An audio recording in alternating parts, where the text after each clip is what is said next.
Bonjour à tous et à toutes, j'espère que vous allez bien. Review de l'épisode 1170 de One Piece. On y va. Alors, comme on l'avait vu dans l'épisode d'avant, donc cet épisode il commence très très fort avec le combat entre Luffy et Scopper Gaban. Donc, le combat, plutôt le défi, voilà, que Gaban a lancé à Luffy de récupérer la clé. Donc l'épisode commence comme ça, où Gaban, du coup, Gaban qui est peut-être vieux, qui du coup a forcément perdu en puissance, mais qui nous fait une petite démonstration de ses capacités. Voilà, donc on voit que il est toujours très rapide et très agile, puisque Luffy essaye pendant tout l'épisode, enfin pendant toute la première partie de l'épisode, il essaye de lui prendre la clé, et on voit que du coup Gaban reste quand même assez endurant et assez fort, ça c'est très cool, et il a toujours une très bonne maîtrise de son haki, puisqu'à un moment il va enduire la clé de haki pour frapper Luffy, et on va le voir brièvement utiliser une technique avec ses haches qu'il a gardées, voilà, où donc apparemment il n'a pas de fruit du démon pour l'instant, il n'a pas montré toutes ses capacités, je suppose, donc pour l'instant il utilise a priori que du haki, donc du haki de l'armement, tout ça, donc du fluide, et il fait une petite attaque avec du coup ses haches et tout, et il envoie des lames d'air rouges assez puissantes, puisque ça découpe plusieurs parties du château.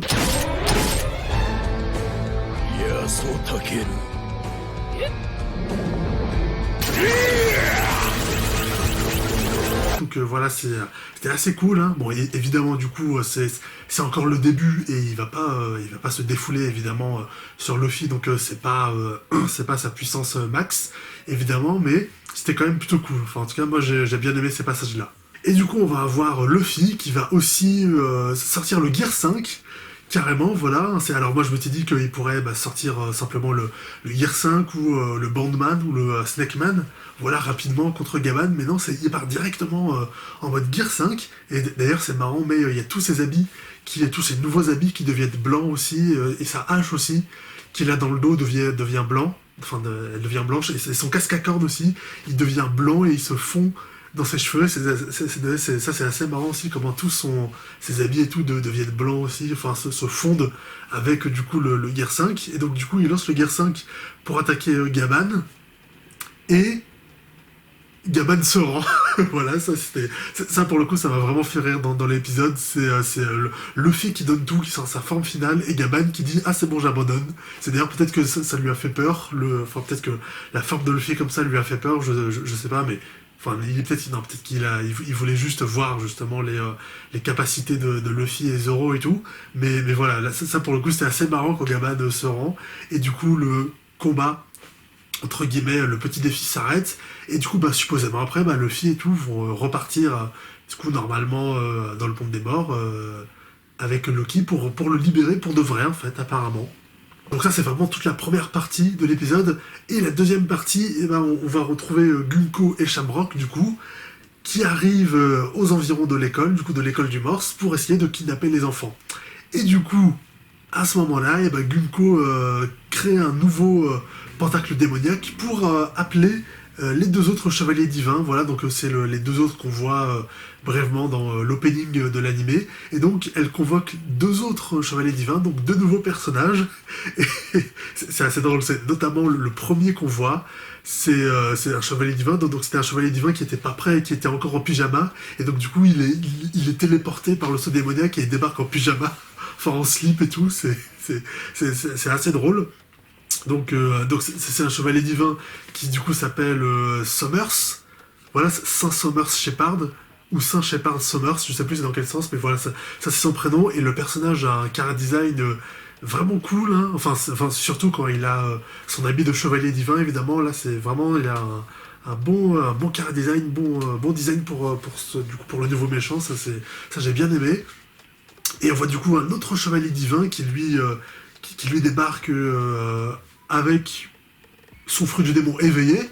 voilà, puisque parce que il a une tête d'animal et une queue d'animal, et il a du coup une écharpe autour de lui, du coup comme Luffy et comme aussi Lucci et Kaku à Egghead qui avaient éveillé leur fruit, donc du coup ce chevalier divin a aussi un fruit Zoan sans doute, qui l'a éveillé, donc je sais pas exactement c'est quel c'est quel animal, puisque bah, il a l'air d'avoir... Enfin, sa tête d'animal, ça ressemble à un cheval, mais un cheval avec un très long cou. Donc ça peut pas être une girafe, puisque ça c'est le fruit de Kaku, mais je sais pas quel animal on dirait un cheval, mais ça ressemble pas vraiment à un cheval, donc c'est peut-être un fruit Zoan mythique, donc d'un animal mythique qu'on connaît pas, et qu'il a éveillé pour le coup, du coup ce chevalier divin là s'appelle Killingam. Ouais, donc là aussi des prénoms, j'aime bien les prénoms des chevaliers divins, voilà, les prénoms que Oda a choisi, Gunko, Shamrock, la Summers, Killingam, c'est vraiment des prénoms, comment dire, c'est des prénoms un peu qui ont un peu une vibe anglais, enfin britannique, Summers, Killingham, tout ça, vrai, du coup ça donne aussi un côté très, comment dire, du coup assez noble au chevalier divin, quoi. Ils en imposent, quoi, je trouve, rien que par le nom. C'est rien que par le nom du personnage, tu sens que il rigole pas, quoi. Et donc du coup, les quatre chevaliers divins arrivent et ils arrivent du coup à l'école du Morse et ils s'apprêtent à kidnapper tous les enfants. Ce qui va poser beaucoup de problèmes, puisque à l'école du Morse, il y a notamment le fils de Gaban, Koron, et on a vu dans l'opening vite fait que il y a les flèches de Gunko qui l'entourent, donc voilà, il va sans doute se faire capturer et être en danger. Donc du coup, évidemment, Gaban et tout va forcément devoir intervenir. Et juste à côté de l'école, il y a aussi la bibliothèque du Hibou, où il y a tous les livres, et notamment tous les livres du siècle oublié, et ça aussi, ça va être assez problématique si les chevaliers divins quoi, du gouvernement mondial passent juste à côté. Ça va être assez dramatique, quoi. J'espère qu'on va pas revivre, qu'on n'aura pas un Ohara 2.0, voilà, et qu'ils vont pas se mettre aussi à brûler la bibliothèque en plus de l'école. Et voilà, ça va être un peu compliqué là, voilà, parce que là, à ce moment-là, il y a juste Robin, Lilith, Bonnie et Zoro qui sont là. Mais c'est pas non plus les personnages les plus forts de l'équipage. Et à côté, il y a quand même 4 chevaliers divins qui ont vraiment l'air d'avoir du niveau, quoi. Les deux autres, Summers, on ne connaît pas ses pouvoirs, et l'autre, Killingham aussi, je vois pas exactement quel fruit du démon Zoan il a mangé, mais ils sont sans doute très très puissants, donc voilà, il va très vite y avoir besoin de renforts pour résoudre la situation, parce que ça va être assez problématique, quoi. Et là, pour le coup, les problèmes vont vraiment commencer, quoi.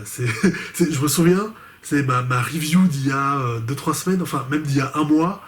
lorsque Gunko et Shamrock débarquaient dans le château et tout, j'avais mis dans ma review, donc sur YouTube, le titre c'était «Les problèmes arrivent», mais là non, en fait, les problèmes vont vraiment commencer maintenant. Enfin, dans l'épisode d'après, pour le coup, parce que là, pour le coup, ça y est, ils vont attaquer l'école et kidnapper les enfants, donc ça va vraiment être la merde la semaine prochaine. Donc voilà un épisode très très cool avec pas mal d'action, enfin un petit peu d'action, surtout avec Luffy et Gaban, des nouveaux personnages intrigants qui arrivent, et on verra tout ça la semaine prochaine, voilà, ça va être cool.